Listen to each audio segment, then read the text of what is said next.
жүзүнө жиберген эң сүйүктүү пайгамбарым Мухаммед деген.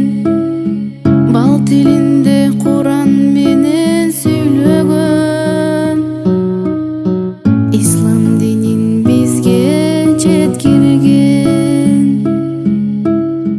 Бал тилинде Куран менен сүйлөгөн, ислам динин бизге жеткирген.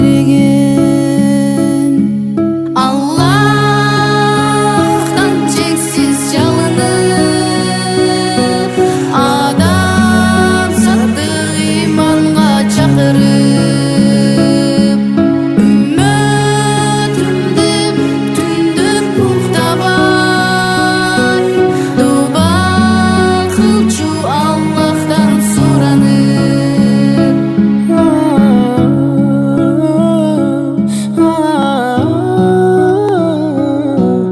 Аллах, Аллаху Аллах. Жер бетинде акыркы дин бул ислам.